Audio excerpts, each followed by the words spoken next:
I've never managed to acquire many friends. Good friends, that is. I think it must be something to do with the job. Others might disagree and say it's something to do with me. Then I think about Terry Lennox. The first time I laid eyes on him, he was drunk in a Rolls-Royce Silver Wraith outside the Terrace of the Dancers. I can't even remember what I was doing outside a smart club like that. Look, mister, would you mind a whole lot pulling your leg into the car so that I can kind of shut the door? Should I open it all the way so that you can fall out? His left foot is dangling outside the car as if he's forgotten he had one. He has a young-looking face, but his hair is bone white. Terry, please. The girl beside him at the wheel wears a blue mink that almost made the Rolls-Royce look like just another automobile. It doesn't quite. Nothing can. Sorry, Well, I have a wonderful idea, darling. Why don't we just take a cab to your place and get your convertible out? It's such a wonderful night for a run up the coast to Montecito. awfully sorry, but I don't have it anymore. I was compelled to sell it. Sold it, darling. How do you mean? I mean, I had to. For eating money. Oh, I see. Look, Buster, I gotta put another car away. You're blocking things. I'll see you some more some other time. Maybe. He lets the door swing open. The drunk promptly slides off the seat and lands on the seat of his pants. I guess it's always a mistake to interfere with a drunk.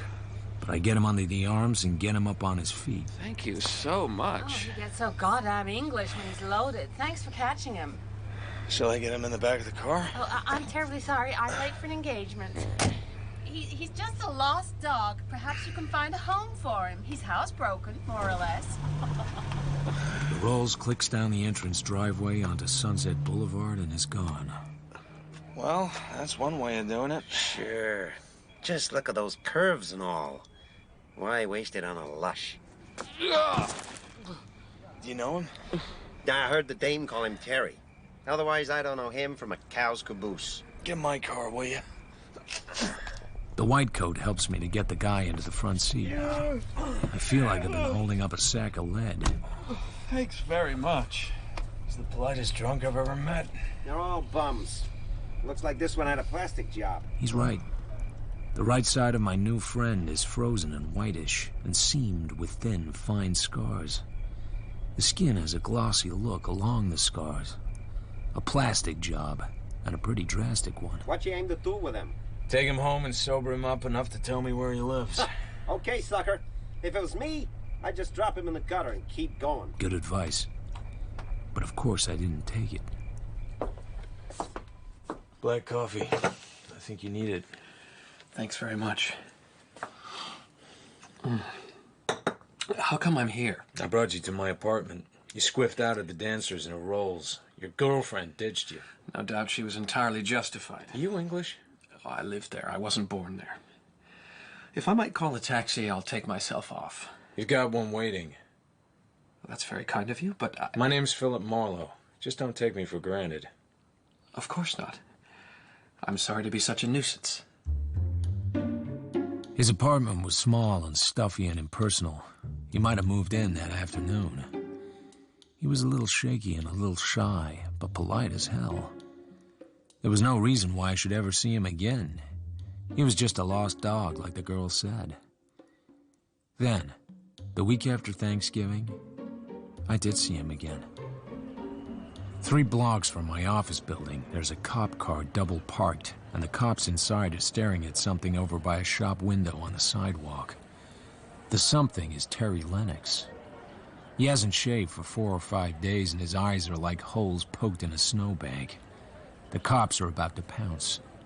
I go over fast and take his arm. Straighten up and walk.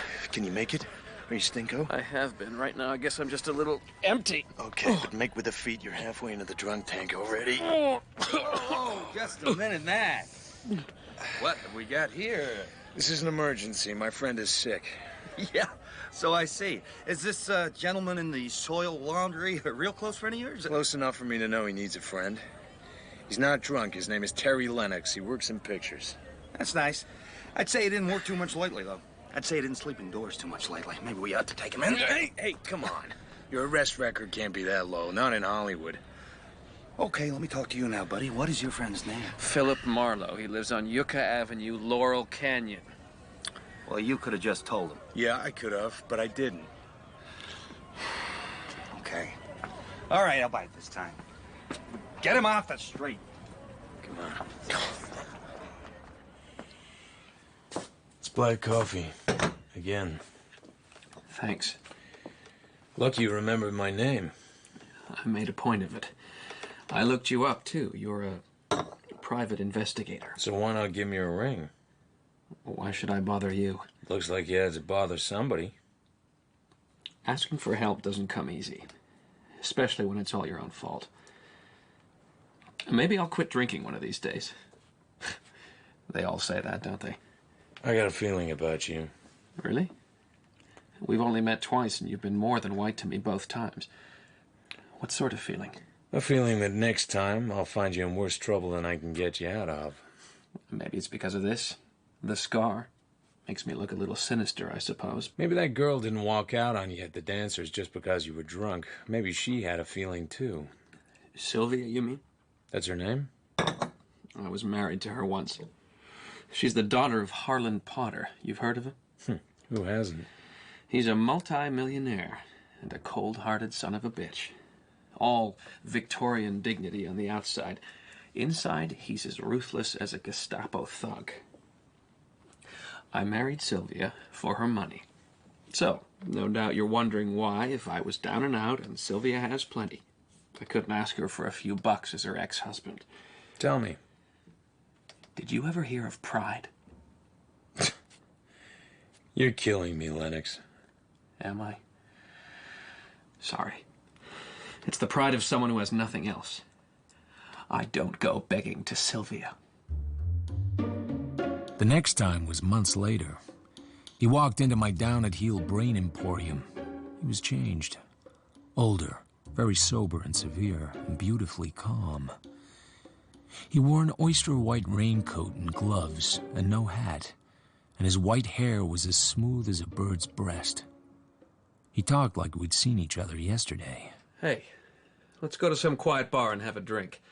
If you have the time, that is. You may or may not want to congratulate me. Oh? Sylvia and I got re-hitched in Las Vegas. Nice. If there's no price tag. Price tag? There's always a price tag, chum. But you should see my new car. How's your drinking?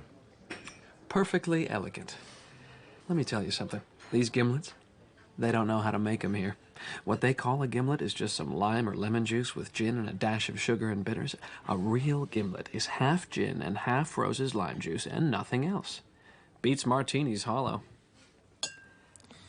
I never forgot that. It's what I'm drinking now. A gimlet for Terry Lennox. Alcohol is like love. The first kiss is magic. The second is intimate. The third is routine. After that, you take the girl's clothes off. What I don't get is why a guy with your privileges would want to drink with a down-at-heel private eye. Are you being modest? Nope. I'm just puzzled. Not many people looked after me before I remarried Harlan Potter's daughter. I hope your home life is adequate. I don't have any home life. I don't get that. Am I supposed to? I guess Sylvia's happy enough, though not necessarily with me. In our circle, that's not too important. There's no real fun, but the rich don't know that. Mostly I just kill time, and it dies hard. A little tennis, a little golf, a little swimming and horseback riding, and the exquisite pleasure of watching Sylvia's friends try to hold out to lunch before they start killing their hangovers. You didn't have to have it the way it is. Yeah, I know. I'm a weak character without guts or ambition. I suppose I'm sorry for Sylvia. Could be I'm fond of her in a remote sort of way. Someday, she'll need me, and I'll be the only guy around not holding a chisel. Likely enough, then I'll flunk out. You do a great job of selling yourself. Sylvia's scared. She's scared stiff. What of? I don't know. We don't talk very much. Sylvia's a tramp. Her father knows it, and he hates it, and there's nothing he can do about it. But he waits and he watches, and if Sylvia ever gets into a big mess of scandal, he'll break her in half and bury the two halves 1,000 miles apart. You're her husband. He lifts his empty glass and brings it down hard on the edge of the table. It smashes with a sharp ping. Like that, chum. Like that. Oh, sure. I'm her husband again, that's what the record says. I'm the 3 white steps and the big green front door and the brass knocker you wrap one long and two short, and the maid lets you into the $100 whorehouse. Some money for all those gimlets. Poor though I am, I pay my way. You talk too damn much, and it's too damn much about you. See you later. Look, I'm sorry, Hey! He called something after me, but I kept going. 10 minutes later, I was sorry. But 10 minutes later, I was somewhere else. I got to him where it hurt. I didn't see him again for a month. Yeah. The persistent ringing of the doorbell yanks me out of bed. He stands there, looking as if he hasn't slept for a week. He seems to be shivering. A dark felt hat is pushed over his eyes. He has a gun in his hand. It's not pointed at me, he's just holding it. With the white face and the scars, he could have stepped right out of an old-fashioned gangster movie. Listen, you're driving me to Tijuana to get a plane at 10:15. I have a passport and visa, and I'm all set except for transportation. For certain reasons, I can't take a train or a bus or a plane from L.A. Would $500 be a reasonable taxi fare? Come on in.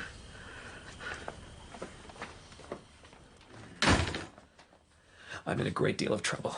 Yeah, I got that idea. Didn't sleep at all last night. Just sit there. Don't say a word, just sit.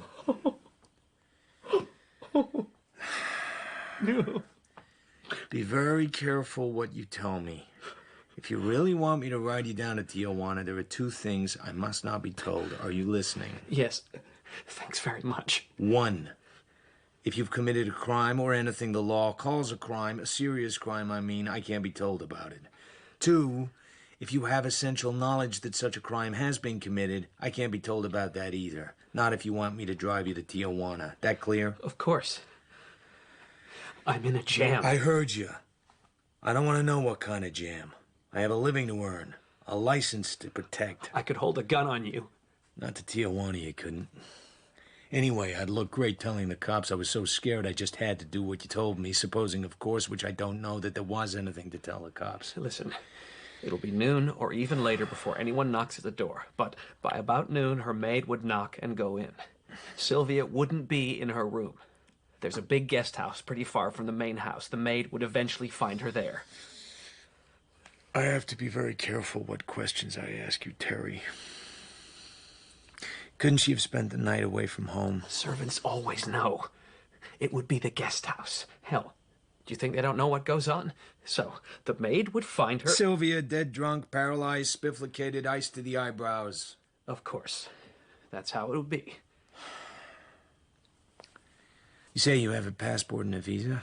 So you've been planning to blow for some time. I guess I felt some vague obligation to be around, some idea she might need me for something more than a front to keep the old man from nosing around too hard. Oh, by the way, I tried to call you in the middle of the night. I sleep hard. I didn't hear. Then I went to a Turkish bath. I stayed a couple of hours, had a steam bath, a plunge, a rub down, and made a phone call from there. Does this phone call concern me? It was to Harlan Potter. I had a lot of trouble getting him, but he finally talked to me. I told him I was sorry, but I was leaving. How did he take it? He wished me luck. Asked if I needed any money. Money. Those are the first 5 letters of his alphabet. I said I had plenty. Did you ever find her with a man in the guest house? I never tried. It wouldn't have been difficult. Never has been. Lots of men? A tramp? But you went back and married her again. I realize she's quite a dish, but all the same. I told you I was no good. Hell, why did I leave her the first time? Why after that did I get stinking every time I saw her? She's been married 5 times, not including me. Any one of them would go back at the crook of her finger, and not just for $1 million. Just why does it have to be the 10:15 at Tijuana? There's always space on that flight. All right. I'll buy that. But maybe it would be better if you called the police. Call them yourself. I haven't anything to tell them. God damn it, can't you be straight with anybody? I'm sorry. Sure you're sorry. Guys like you are always sorry. And always too late.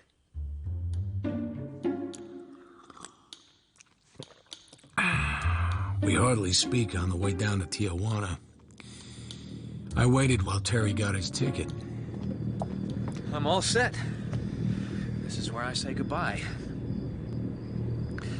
I left 5 C notes in your coffee can. Don't be sore at me. I'd rather you hadn't. I'll never spend half of what I've got. Good luck, Terry. Climb aboard. I know you didn't kill her. That's why I'm here. I'm sorry, but you're wrong about that. You have plenty of time to stop me. He walked. I watched him. He didn't signal or wave, neither did I. He went into the plane and the steps were pulled back. When I got back home, the cops were waiting. Your name, Marlowe? We want to talk to you. They'd found my phone number on a pad in Terry's room. Sylvia Lennox had been murdered in the guest house at their place in Encino. The butler discovered her in the morning. She was naked as a mermaid on the bed. She'd been shot and her face had been smashed to pieces with a bronze statuette of a monkey. It was beaten to a pulp. I didn't figure Terry Lennox would do something like that. She cheated on him. She always had. They'd been divorced and remarried. It didn't make him happy, but why would he suddenly go crazy about it? The cops didn't see it that way, of course.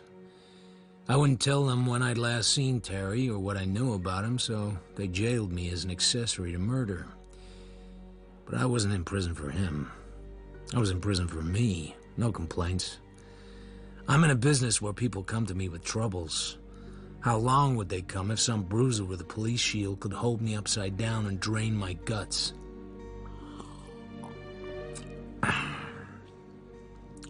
A smart lawyer came to see me. He was sent by old man Harlan Potter, Sylvia's father. That set me thinking. Potter was supposed to be worth hundreds of millions of bucks, and he owned 9 or 10 newspapers. This case had everything. Sex, scandal, money, a beautiful, unfaithful wife, wounded war hero husband. I suppose that's where he got the scars. Hell, it'd be front-page stuff for weeks. Every rag in the country would eat it up. But for once, Harlan Potter didn't want to sell any newspapers. He wanted to shuffle all of it, including his dead tramp of a daughter, off to a fast fade. I sent the smart lawyer away and waited.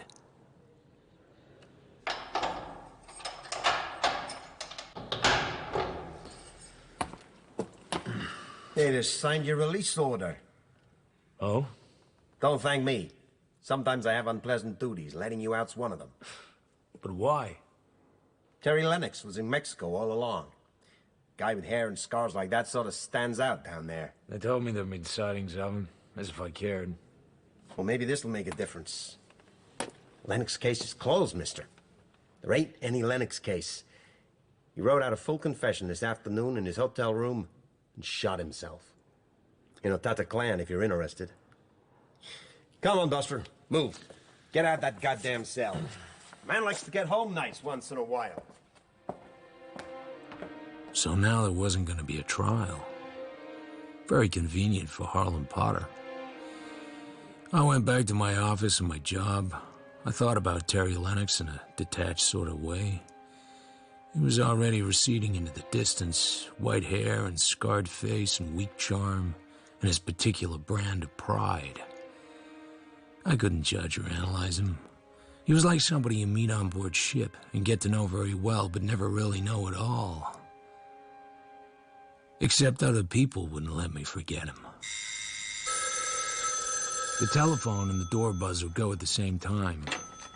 Marlowe? I answered the phone first because the buzzer only means somebody has walked into my pint-sized waiting room. The call is from the smart lawyer. Lots of blah, but the message is clear. Keep quiet about what you know, or there'll be trouble.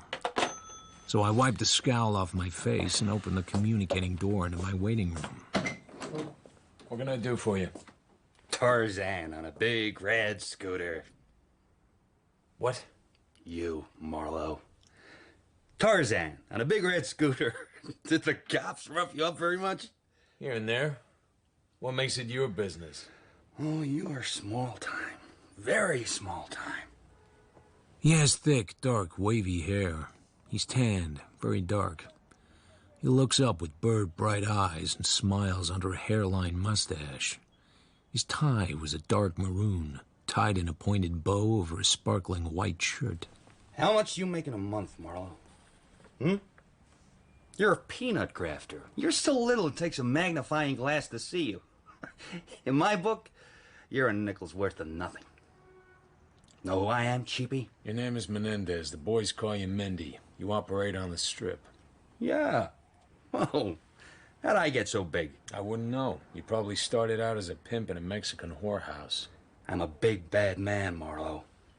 I make lots of dough. I got to make lots of dough to juice the guys I gotta juice. In order to make lots of dough to juice the guys I got to juice. I got a place in Bel Air that cost 90 grand.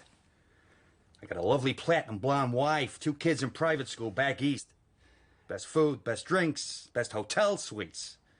What you got? Stop hamming and tell me what you want. We were 3 guys in a foxhole eating. It was as cold as hell. Snow all around. We ate out of cans, cold food, little shelling, more mortar fire. We're blue with cold, and I mean blue. Randy Starr and me, and this Terry Lennox. Randy Starr is in your type of business now? Kind of. May I continue? A mortar shell plops right in the middle of us, and for some reason, it does not go off. Those Jerrys have a lot of tricks. They got a twisted sense of humor. Sometimes you think the shell's a dud, and 3 seconds later, it ain't a dud. Terry grabs it, and he's out of the foxhole before Randy and me can even start getting unstuck. But I mean quick, brother, like a good ball handler. He throws himself face down and throws the thing away from him, and it goes off in the air. Most of it goes over his head, but a hunk gets the side of his face. Right then the crowd's mounting attack. Next thing we know, we ain't there anymore. Thanks for telling me. Randy and I talked things over. We decided that what happened to Terry Lennox was enough to screw up any guy's brains. For a long time, we figured he was dead, but he wasn't. The Krauts got him. They worked him over for about 1.5 years. They did a good job, but they hurt him too much. Cost us money to find out, and cost us money to find him. But we made plenty in the black market after the war. We could afford it. Well, Terry gets out of saving our lives as a half of a new face. White hair, bad case of nerves. Back east, he hits the bottle and kind of goes to pieces.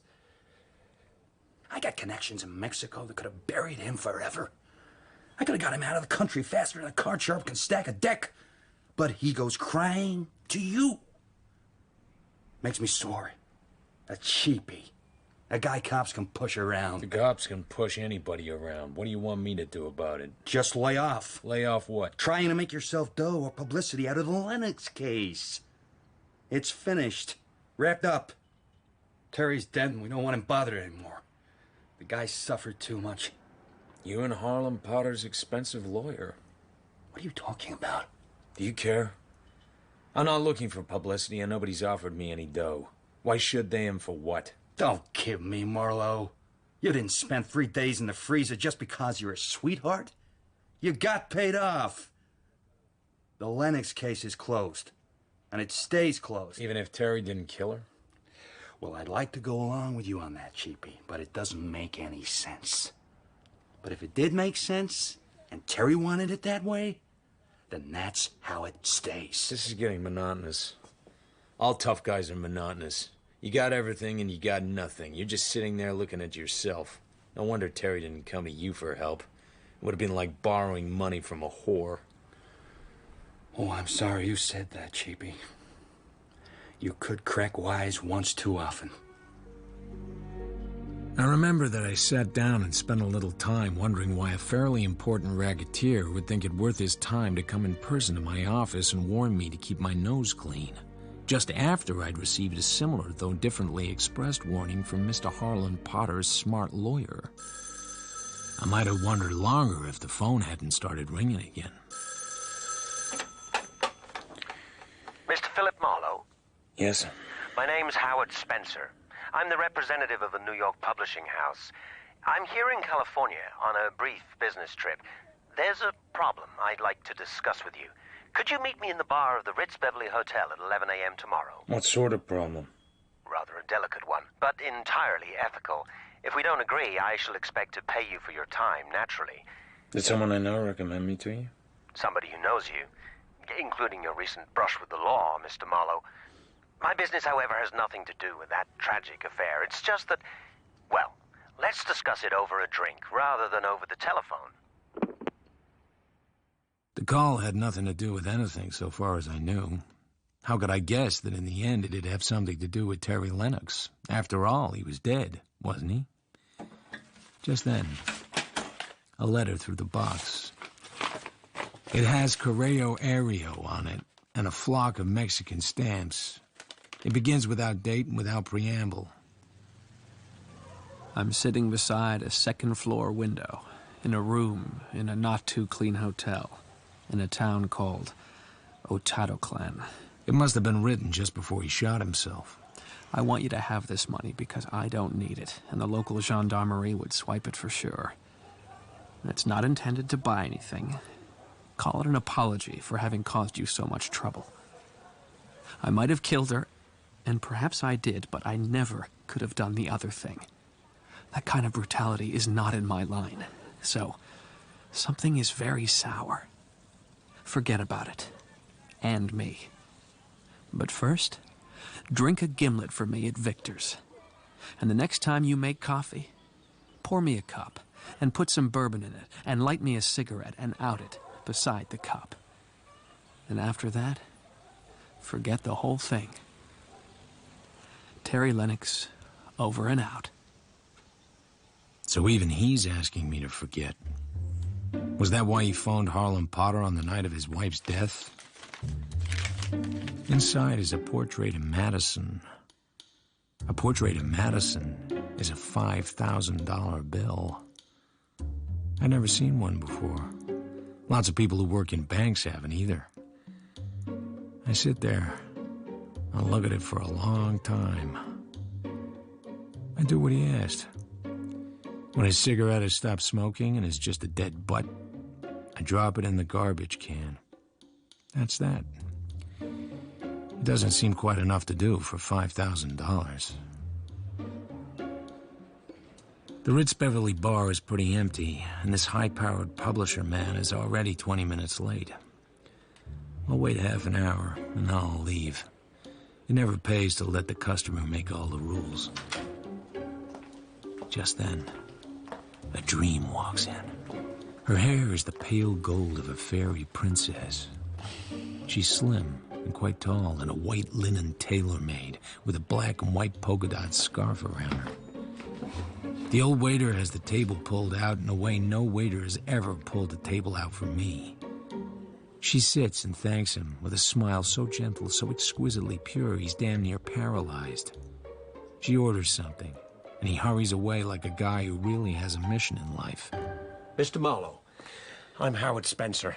I'm shockingly late. I apologize. But I don't expect you're much interested in publishers and their problems. Oh, I can read a book once in a while. Let's get some drinks. Waiter. The old waiter's thoughts are still elsewhere. Yes, sir. With a golden girl. Gin and orange for me. A silly sort of drink, really, but I have a weakness for it. Will you join me? Sure. Good. 2 gin and oranges. Sure. One of our most important authors lives around here. Maybe you've read his stuff. Roger Wade? Uh-huh. I see your point. You don't care for historical romances, but they sell. I don't have a point, Mr. Spencer. I looked at one of his books once. I thought it was tripe. Is that the wrong thing for me to say? Oh, no, there are many people who agree with you.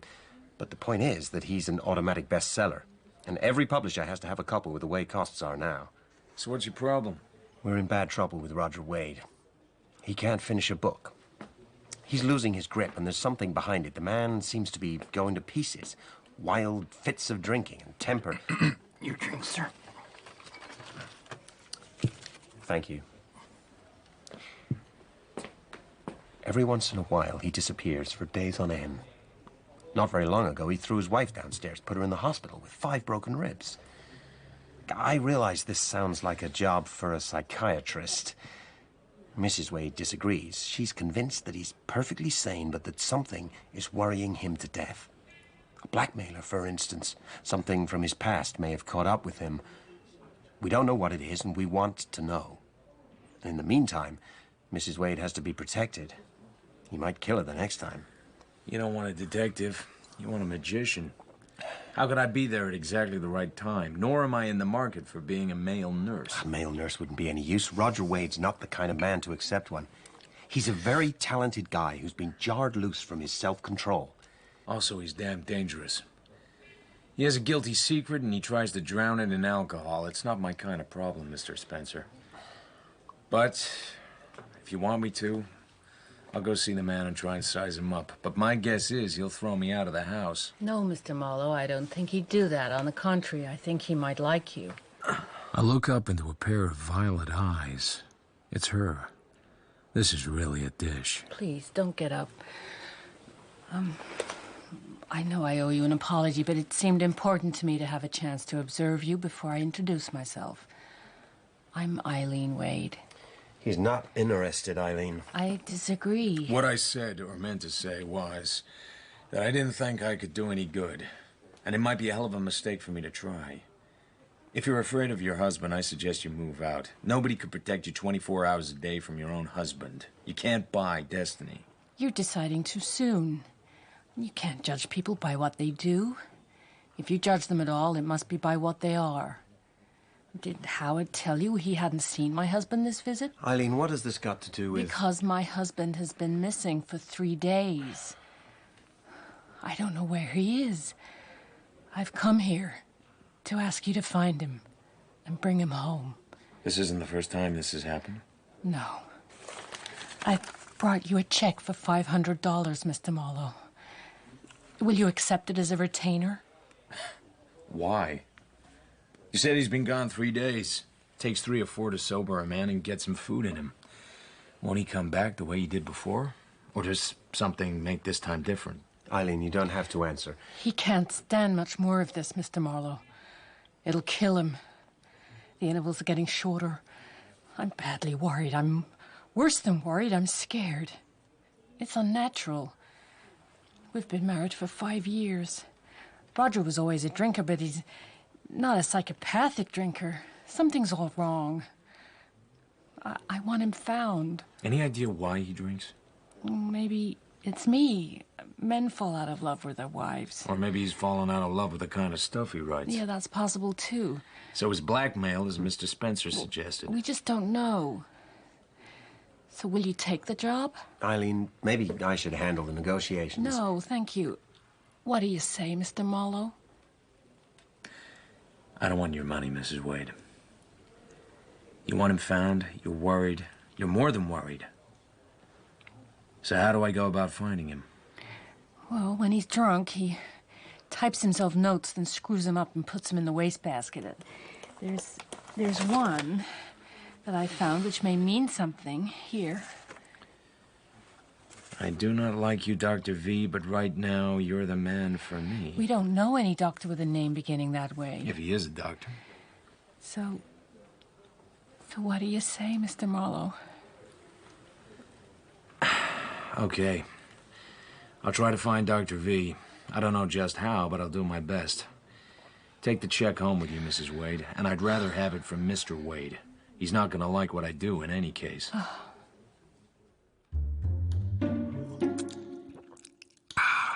This is a good gimlet.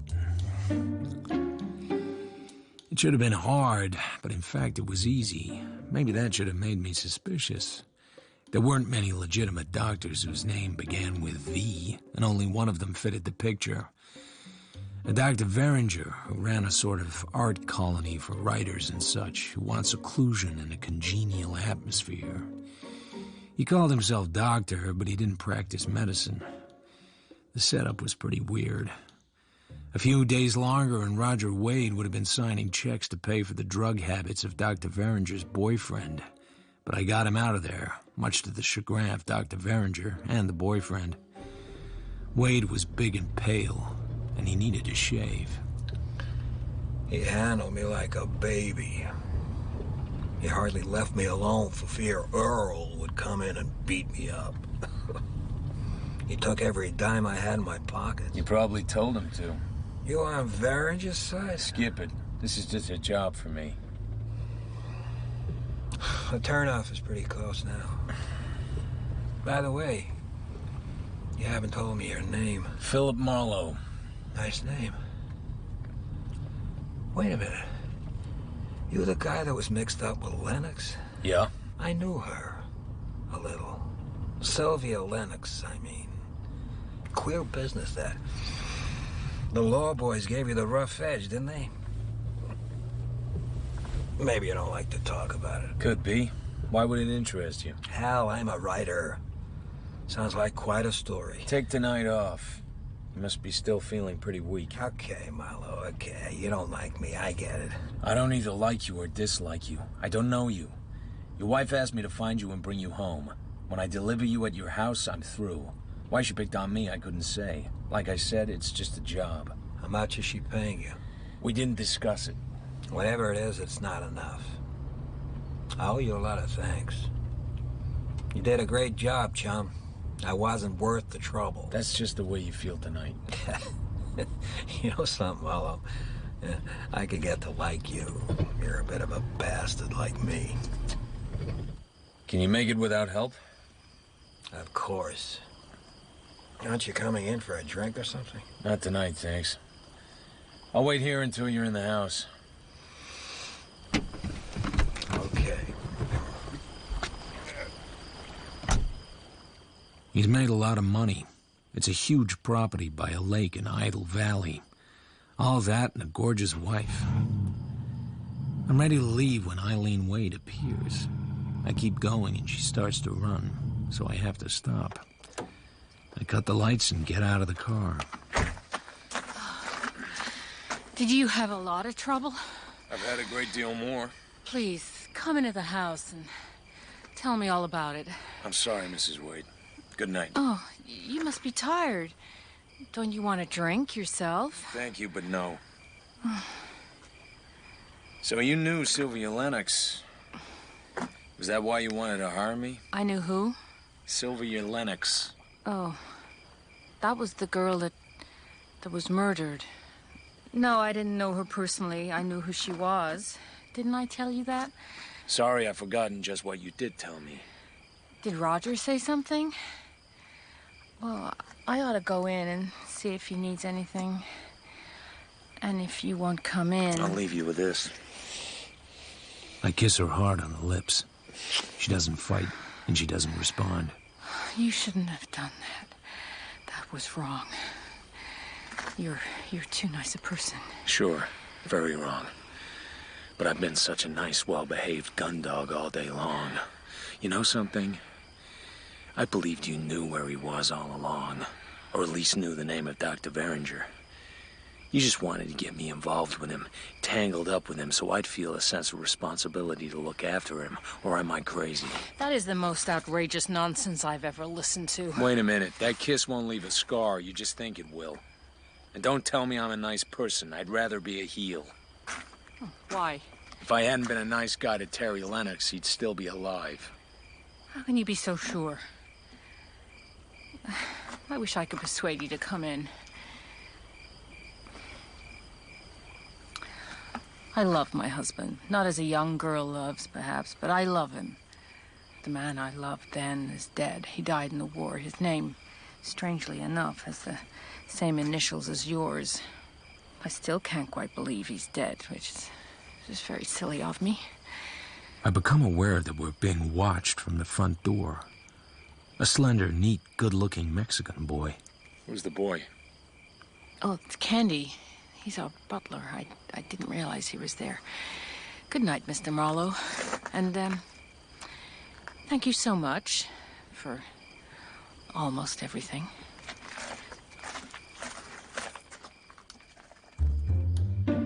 Nothing happened for a couple of weeks, except that I went about my business, which just then didn't happen to be very much business. I assume Roger Wade had found his way back to his typewriter. Then, one Thursday night, about 10 minutes to 11, Wade called me up. I'm in bad shape, Marlowe. Very bad. I'm slipping in my anchor.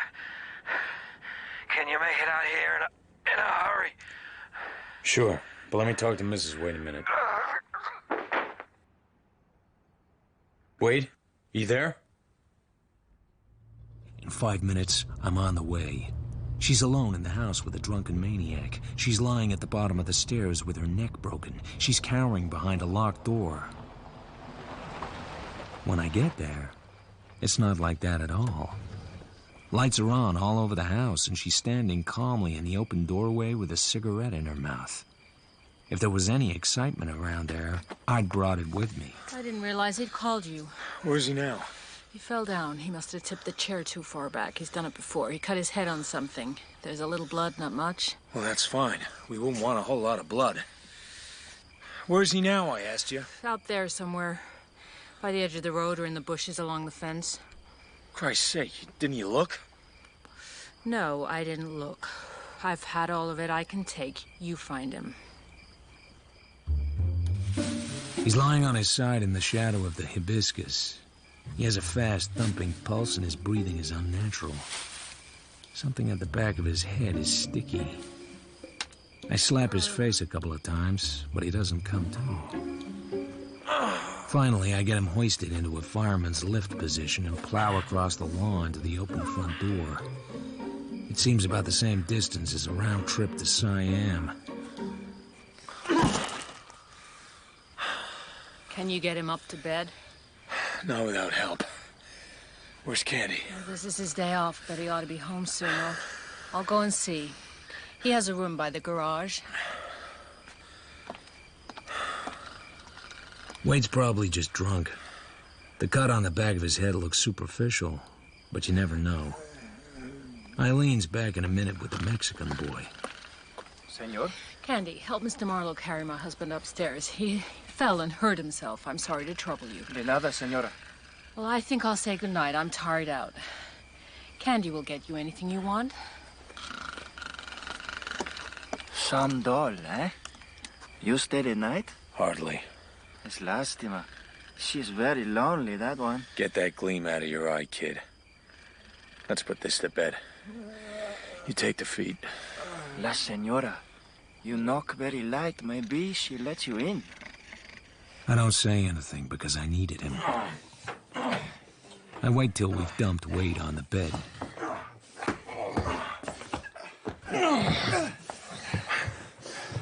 Hey, what's your name?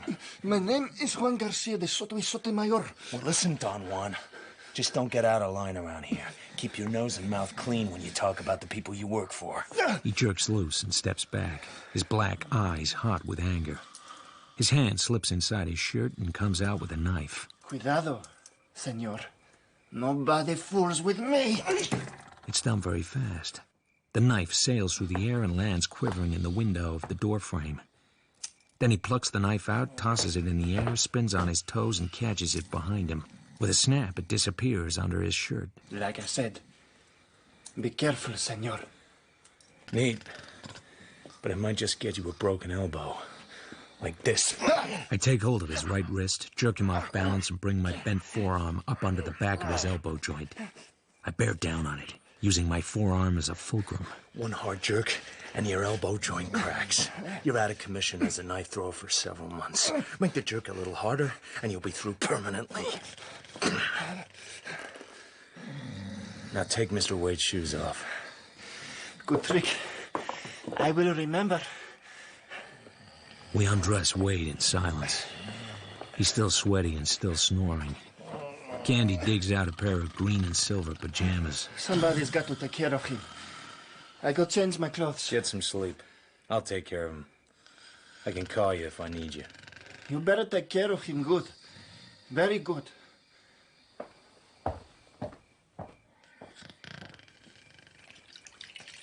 I washed the blood off his head gently, so as not to start the bleeding again. It's nothing. A short, shallow cut about 2 inches. I put on a strip of adhesive. Then I turn him on his back and wash his face. I guess that's a mistake. Who hit me? Oh, you? Nobody hit you. You took a fall. Took a fall? When? Where? Wherever you telephoned from. You called me. I heard you fall over the wire. I called you? Always available, aren't you, fella? What time is it? After 1 a.m. Where's Eileen? Gone to bed. She had it rough. Did I... No, you didn't touch her as far as I know. That's what you mean. You just wandered outdoors and passed out near the fence. Quit talking. Go to sleep. Sleep? What would that be?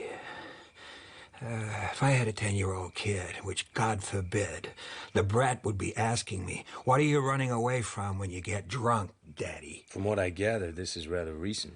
I was always a hard man with the bottle. When you're young and in good condition, you can absorb a lot of punishment. When you're pushing 40, you don't snap back the same way. What do you think I'm running away from, Marlowe? No idea. I don't have enough information. Besides, everybody's running away from something. Do me a favor, Marlowe. I wrote some crazy stuff I don't want Eileen to see. It's on top of the typewriter under the cover. Tear it up for me.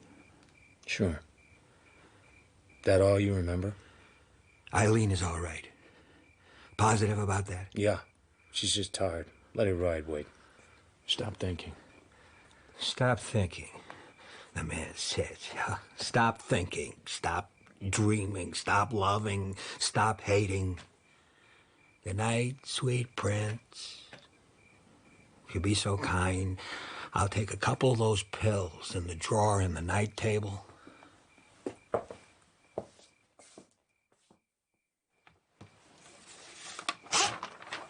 He isn't far wrong.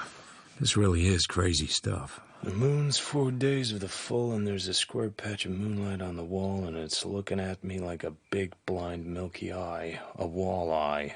Goddamn silly simile. Writers. Everything has to be like something else. My head is as fluffy as whipped cream, but not as sweet. More similes. I could vomit just thinking about the lousy racket. I could vomit anyway. I probably will. A good man died for me. A good man died for me. What did that mean? Otherwise, it's a stream of consciousness stuff. Crazy thoughts as he gets drunker and weirder till he reckons he needs to phone someone. Better hold on to it. Oh, and mystery solved. There's a red-brown smear of blood on the metal wastepaper basket. When he fell, he struck his head on a sharp corner, then picked himself up and booted the damn thing across the room. Easy. But it still doesn't add up. You'd expect his wife to look for him and find him and make sure he's not hurt. It also bothers me that she checked out and gone up to her own room while Candy and I took him upstairs to bed. There was something else. Another woman, perhaps? I might have wondered longer, but I hear a shot. The black gleam of a gun shoots up in the air. 2 hands, a large male hand and a woman's small hand, are both holding it. Now she has both hands on the gun, and with a quick jerk, she gets it away from him. I'm surprised she has the strength, even dopey as he was. It's all right, Marlowe. Nobody hurt, just a wild shot into the ceiling. Poor Roger, poor miserable Roger. So what happened? I had a nightmare. Somebody with a knife was leaning over the bed. Looked a little like Candy. Couldn't have been Candy. Of course not, darling. Candy's gone to bed a long time ago. Where was the gun? Night table. In the drawer. I looked in that drawer for the pills. There hadn't been any gun there. He knew I knew it. Maybe under the pillow. I shot once up there. There's a hole in the ceiling plaster, all right. I can see it. But I stand by the bed, giving him the hard eye. You didn't have any nightmare. You meant to kill yourself. You got up and got the gun from wherever it was, got back into bed, and there you were all ready to wipe out the whole messy business. But I don't think you had the nerve. You fired a shot, not meant to hit anything, and your wife came running. That's what you wanted. Just pity and sympathy, pal, nothing else. Even the struggle was mostly fake. You could be right. Does it matter? It matters like this. They'd put you in a psycho ward, and believe me, the people who run that place are about as sympathetic as Georgia chain gang guards. That's enough. He's sick, and you know it. He wants to be sick. This is not the time to tell him. Go back to your room. How dare you? Go back to your room, unless you want me to call the police. These things are supposed to be reported. Hey, it's all right. He won't do it again. Go back to bed. Thank you. I'm tired.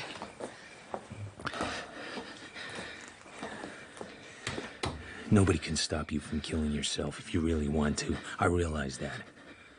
So do you. Did you do what I asked? That stuff on the typewriter? Uh-huh. I'm surprised you remembered. It's pretty crazy writing. Funny thing, it's clearly typed. I can always do that. Drunk or sober. Up to a point, anyway. That dream of yours. What's Candy got on you? Shove it. Candy could be a blackmailer. Sure. Easy. He could even be nice about it. Like you and lift your dough at the same time. What is it?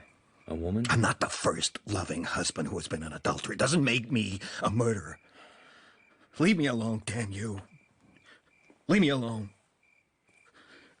Listen, I'm not crazy. You just hope you're not crazy. I've been living in hell. When his eyelids get heavy, I go downstairs. The door of Eileen's room is open. She's standing there. But there's something strange. She calls out a name, but it wasn't my name. I go up to her. Oh, I always knew you'd come back. Oh, even after 10 years. I don't understand. All these years I've kept myself for you.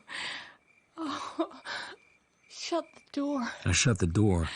It seems like a good idea at the moment. When I face her, she's already falling toward me. Her lips open and her teeth open, and her tongue darts. Oh, put me on the bed. I touch bare skin. Soft skin. Soft, yielding flesh. The doorknob is moving. I jerk loose and jump for the door. It must have been Candy. Then he's gone. But the spell is broken. He saved me. Some kind of weird noises are coming from the woman on the bed. But that's all they are now. Weird noises. I leave the bedroom and head for the study. I grab a bottle of scotch. That's the last thing of which I took precise notice. A shaft of sunlight tickles one of my ankles. When I look up, Candy is standing there. The boss is okay. I shut his door. Why you get drunk? I had to.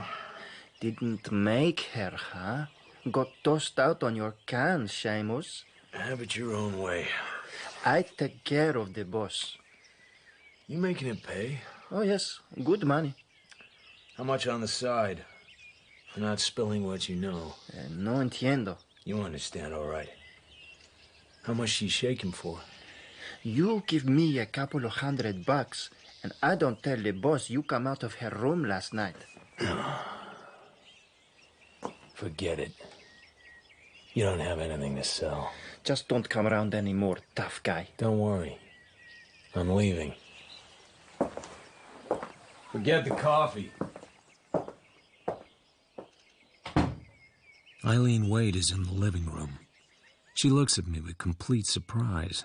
Oh, I didn't know you were here, Mr. Marlowe. I put his gun in the desk in his study. Gun? Oh, last night was a little hectic, wasn't it? But I thought you'd gone home. You were a wonderful help, Mr. Marlowe. I don't know how to thank you.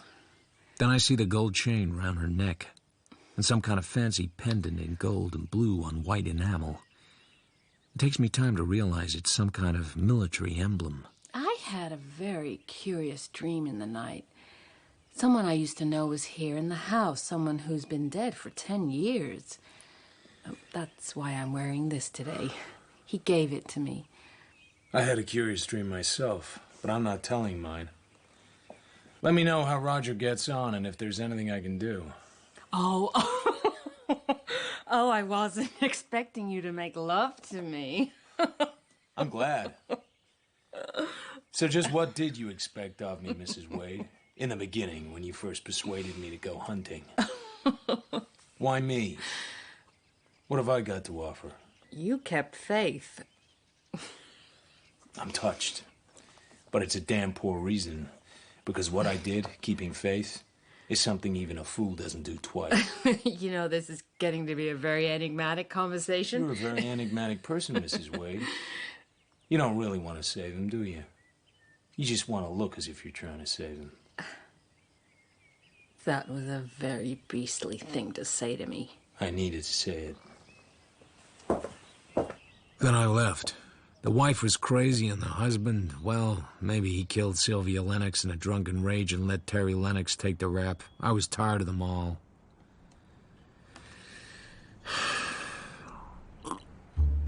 But life doesn't leave you alone for very long. I had a ring from a guy at a detective agency who owed me a favor. I've been asking around about Terry Lennox, and this guy knew him from a long time back in New York. You don't forget that scarred face. Except he wasn't called Terry Lennox then. He was called Paul Marston, and he was wearing a British Army service badge. PM. Paul Marston. Philip Marlowe. I think it's time for another gimlet.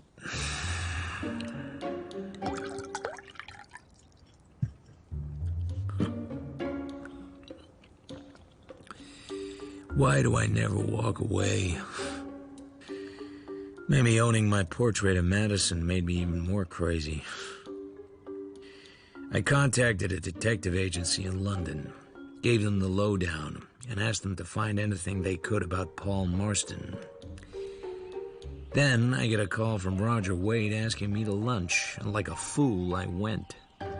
He was already drinking. So how's your book, Mr. Wade? It stinks. How far along? About 2/3 of the way, for what it's worth. You look good yourself. From the other night, I wouldn't have believed it. Eileen said I tried to shoot myself. Was it that bad? You don't remember? Not a damn thing. Except that I fell down and cut my head. After a while, I was in bed. Well, and you were there. Here's the Coke for your guest, boss. Lunch in half an hour. Where's the white coat? This is my day off. I ain't the cook, boss. The cook's off, Candy. I've got a friend to lunch. You think he is your friend? Better ask your wife. You watch your lip, little man. You've got it soft here. I don't often ask a favor of you, do I? So I put the white coat on. It's okay. I'm not hungry. Then I don't need to do anything, do I, boss? Can I go? It's always the day off with you. You go.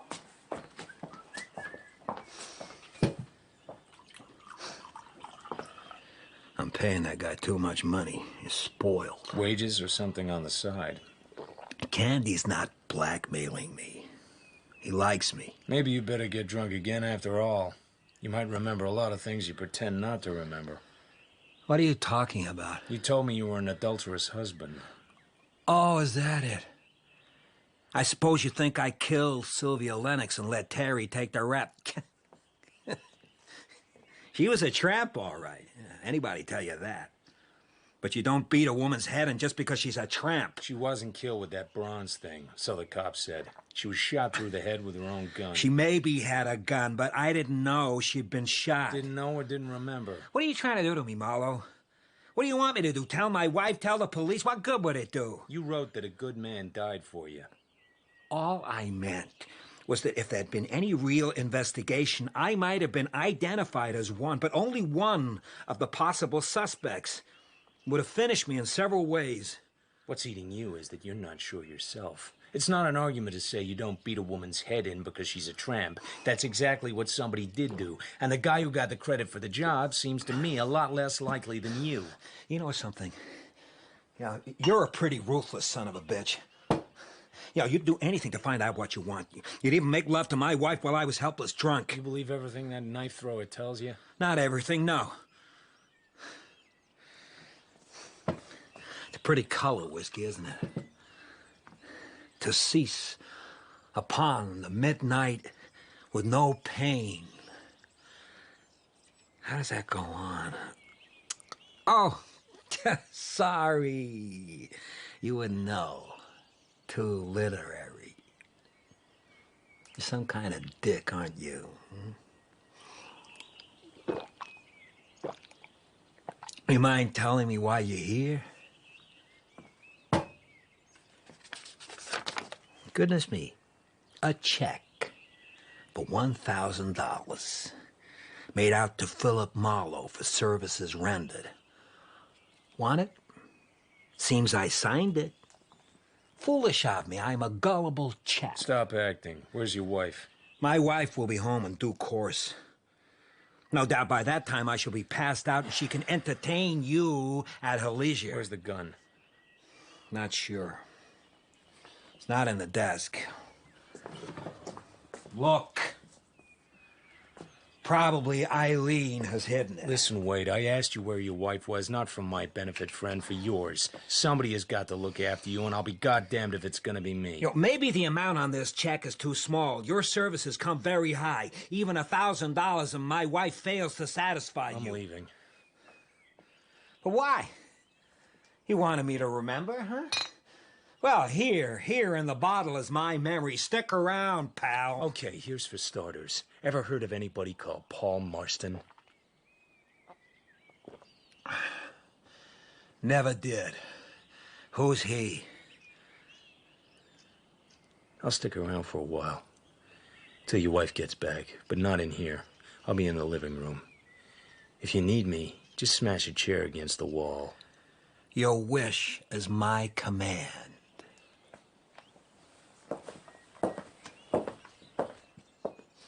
I lie there in the living room trying to make up my mind what to do. Part of me wants to let him get good and drunk and see if anything comes out. The other part of me wants to get out and stay out. But that's the part I never listen to.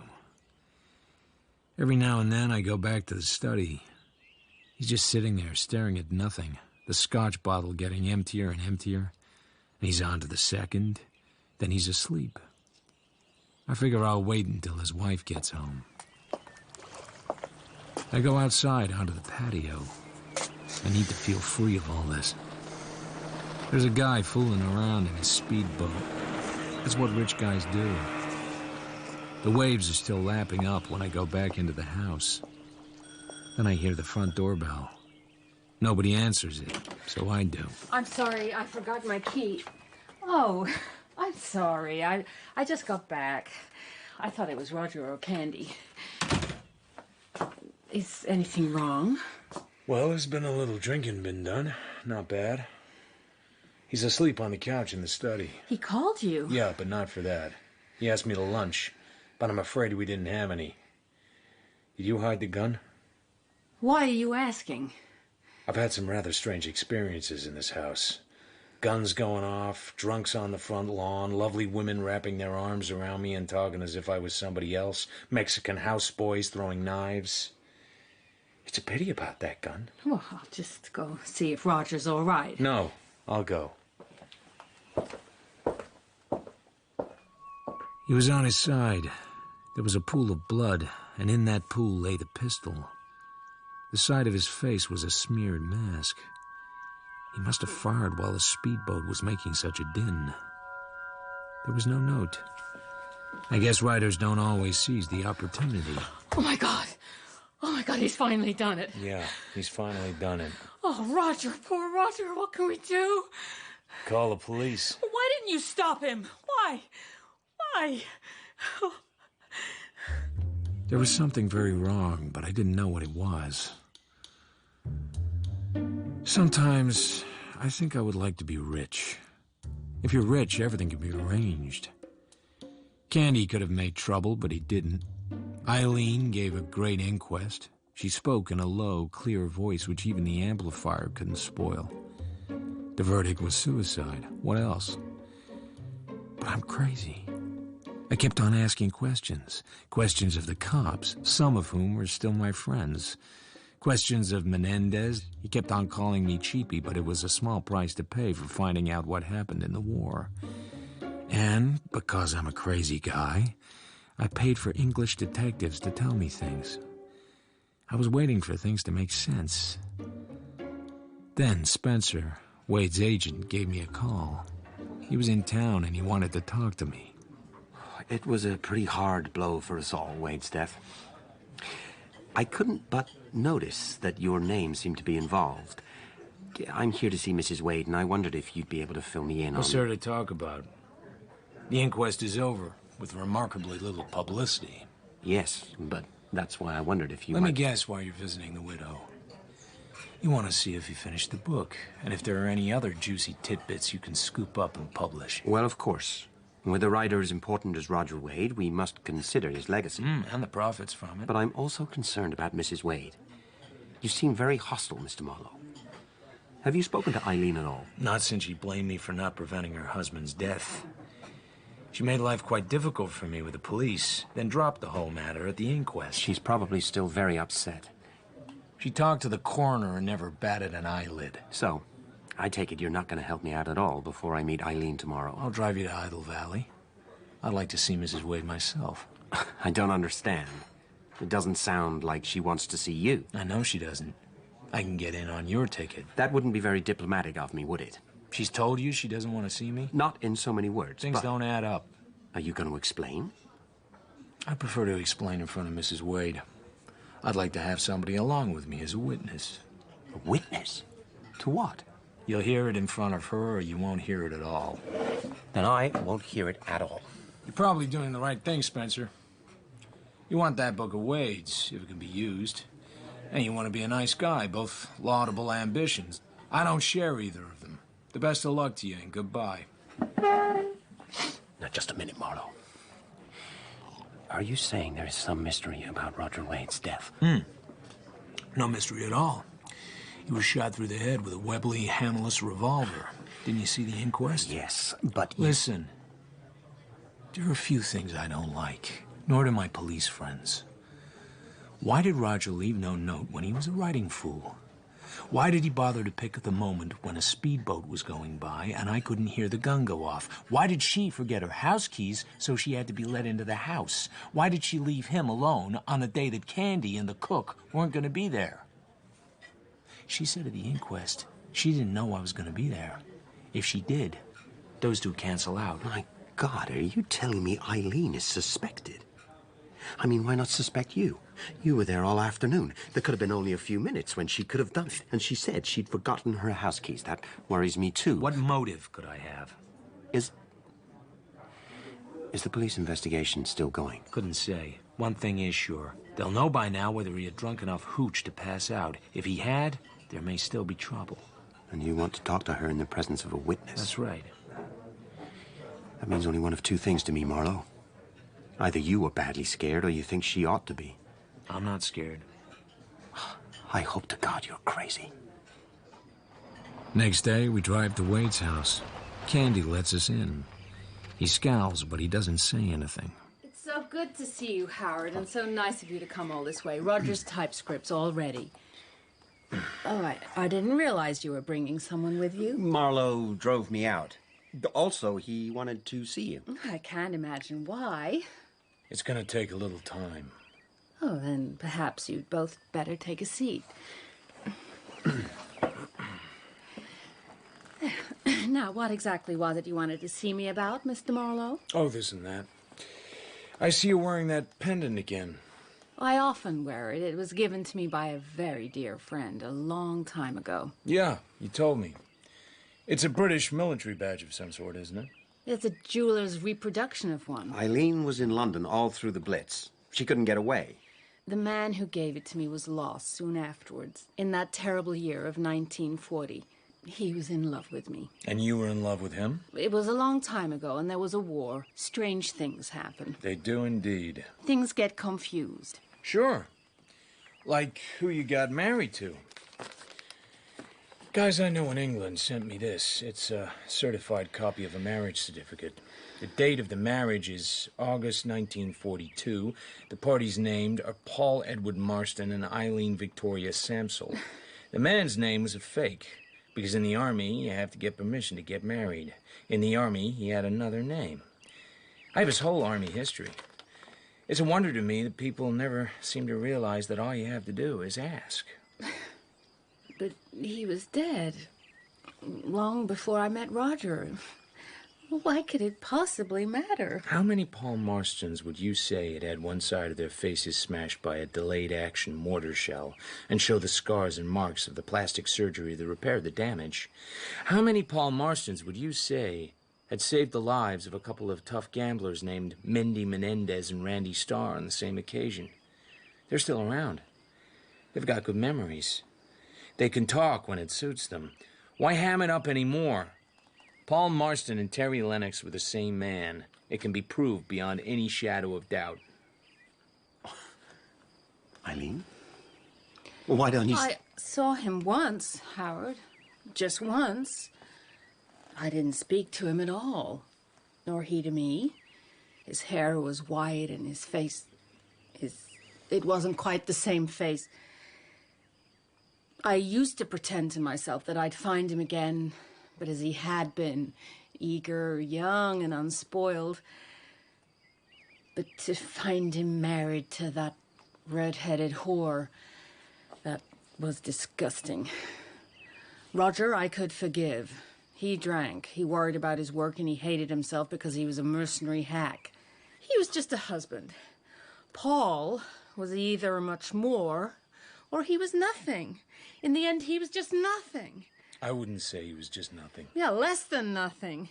He knew what she was, but he married her. Then because she was what he knew she was, he killed her.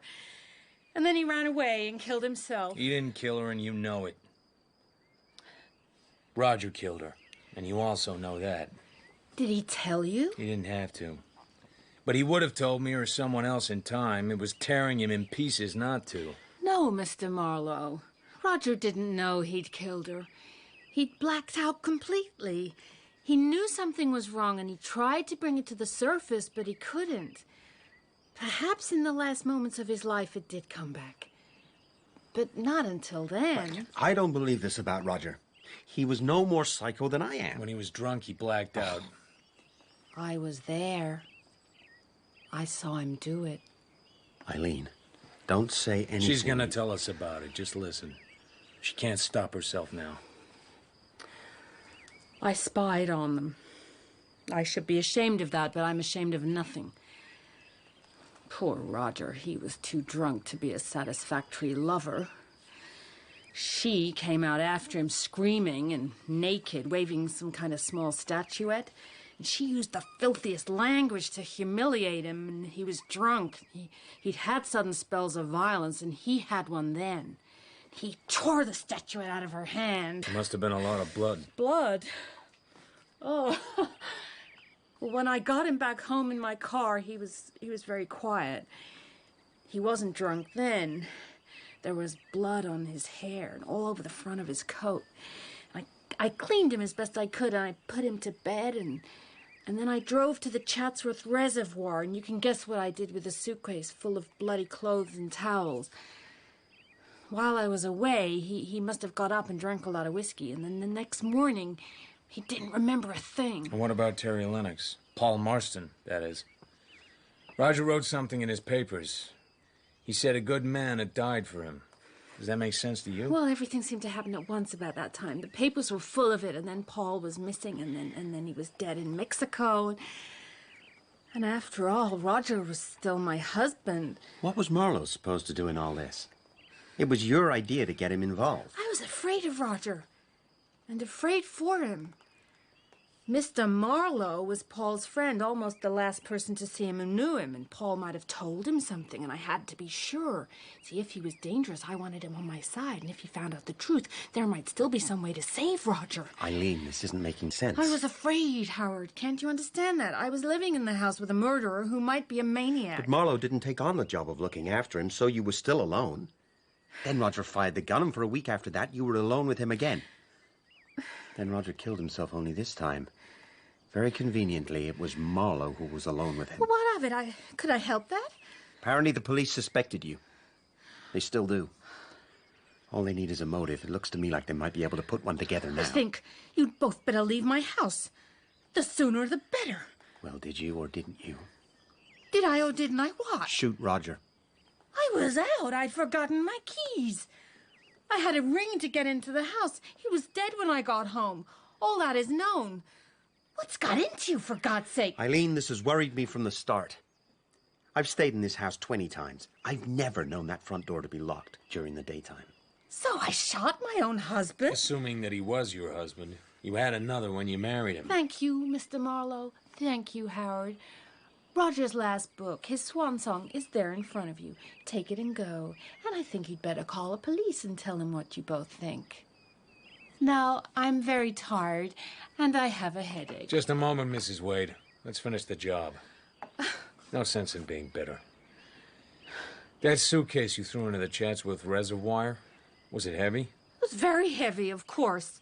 So how'd you get it over the high wire fence around the reservoir? What? The fence? Well, I suppose in emergencies one has an abnormal strength to do what has to be done. Somehow or other I did it, that's all. There isn't any fence. Isn't any fence? And there was no blood on Roger's clothes. And Sylvia wasn't killed outside the guest house, but inside it on the bed. And there was practically no blood because she had already been shot dead with a gun before the statuette was used to beat her face to a pulp. And the dead, Mrs. Wade, bleed very little. I suppose you were there. I was here when Roger was killed. I left him trying to remember what really happened the night Sylvia died. Maybe he did remember, and then he knew once and for all that he wasn't the murderer. So who was? I think you know the answer. Do I? That's why Roger had to be silenced, too. Just go, both of you. I'm going to my room to lie down. Leave me in peace. We watch her go. She goes up the stairs slowly, moving with calm elegance, and disappears into her room. Silence. What was that about the wire fence? Just a gag. Maybe it has a fence around it, maybe not. I have no idea. But neither did she. Of course not. She killed them both. Well, we've got to call the police. Why? My God, Marlowe, we have to. Tomorrow. Pick up your pile of unfinished novel. We haven't enough evidence to swat a fly with. Let the law enforcement people do their own dirty work. There's such a thing as justice. Tomorrow.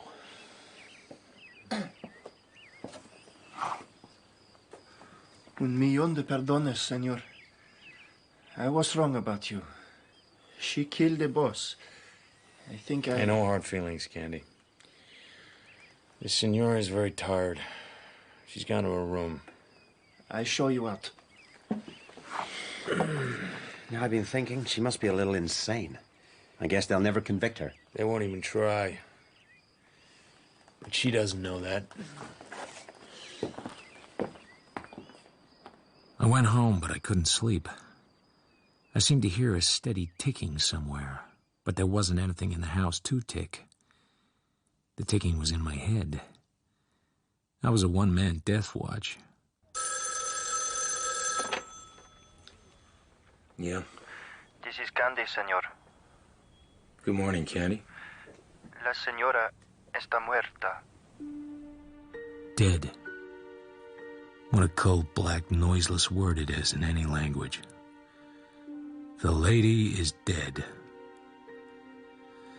She left a confession to both murders. She'd always known that if Roger ever realized what had really happened, it was all over for her. But somehow Eileen's confession never got out into the wide world. I guess old man Harlan Potter didn't want anyone digging up some more dirt about his tramp of a daughter. An Eileen story would have created a bigger sensation than anything her husband ever wrote. So Howard Spencer knew, and I knew. But the case was closed. No more questions asked. Then, this very morning, I find a stranger waiting for me in my office. He's a well-dressed Mexican. He's tall and very slender and very elegant, with a neat, dark mustache, rather longer than we weared. He wears green sunglasses and carries an introduction from my old gambler friend Menendez. He says his name is Senor Mayoranas. So, how can I help you? You wish certain information about Senor Lennox, I am told. The last scene only. I was there at the time, Senor. I had a position at the hotel in Otatuclan where Senor Lennox died. I was the person who took the letter he wrote to you to the correo, the post office, after the shooting, of course. But he gave me the letter beforehand. You ought to have looked inside. It had a large piece of money. The letter was sealed. I am an honorable man. Senor Lennox had powerful friends. I don't understand, Senor. In a small place like Otatuclan, it must have been very easy to fix anything if you had influential gangster friends with money who owe you their lives. You think Senor Lennox may still be alive? Sure. The suicide was some sort of fake to back up the confession. Well, that is possible, Senor, but... No buts. Will you do me a favor? Take off those sunglasses. But... No buts.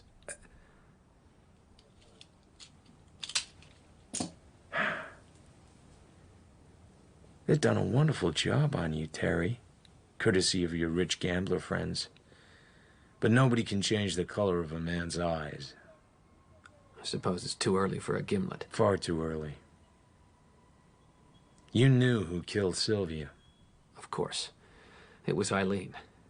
But it's pretty tough to turn a woman in for murder, even if she never meant much to you. You were married to her. Well, that was in the past, wartime stuff.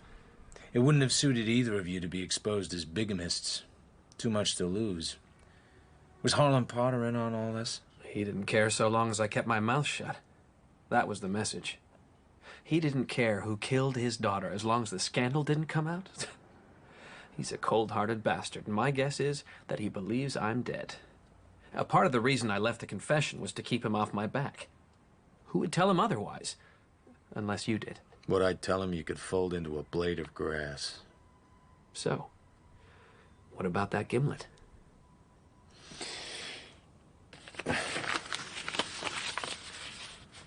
The 5 C notes I keep, I spent it all on expenses and research. The portrait of Madison, I enjoyed playing with. It's all yours now. It's yours to keep. I've got plenty. You could have let the whole case lie. You didn't have to go on asking questions. I know. And maybe after Eileen had killed her husband and got away with it, she might have gone on to better things. He was of no real importance, of course. Just a human being with blood and brains and emotions. I didn't want anyone to get hurt. But I wouldn't have had a dog's chance up there once they'd found the body. I was the deceived husband, so I was #1 suspect.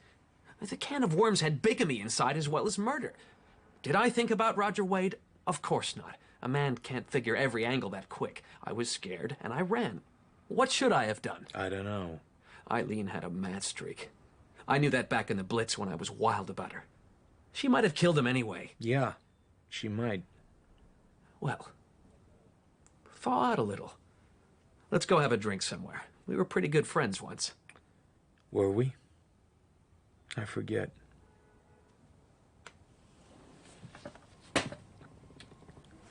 Pick up your money, Senor Mayoranas. It has too much blood on it. You're a poor man. How would you know? I'm trying to pay you back, and you won't let me. I couldn't have told you any more than I did. You wouldn't have stood for it. That's as nice a thing as was ever said to me. I'm glad you like something about me. I'm not sore at you. You had nice ways and nice qualities, but there was something wrong. You had standards, and you lived up to them, but they were personal. Maybe the war did that. Maybe you were born that way. Strange thing is, Roger Wade believed you'd saved his life by taking the rap. Instead, you signed his death warrant. How was I supposed to know that? You bought a lot of me, Terry. For a smile and a nod and a wave of the hand and a few quiet drinks in a quiet bar here and there. It was nice while it lasted. So long, amigo. I won't say goodbye. I said it to you when it meant something. I said it when it was sad and lonely and final. I came back too late. There was a sudden glint of tears in his eyes. He put his dark glasses back on quickly. There's nothing left here inside. I've had it, Marlowe. I know. Well, I guess that winds things up. So long, Senor Mayoranes. Nice to have known you. However briefly. Goodbye.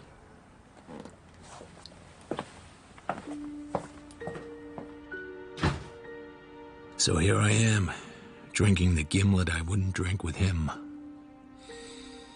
I listened to his footsteps going away down the imitation marble corridor. Maybe I wanted him to stop suddenly and turn and come back and talk me out of the way I felt. Well, he didn't. I won't see him again. I won't see any of them again. Except for the cops. No way has yet been invented to say goodbye to them.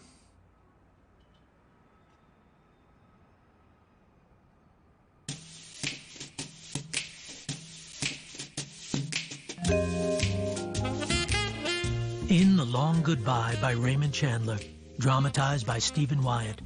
Philip Marlowe was played by Toby Stevens, Terry Lennox by Trevor White, and Eileen Wade by Saskia Reeves. Roger Wade was played by Peter Polycarpou, Howard Spencer by James Lally, Candy by Simon Bubb, and Menendez by Alan Raglan. The director was Claire Grove.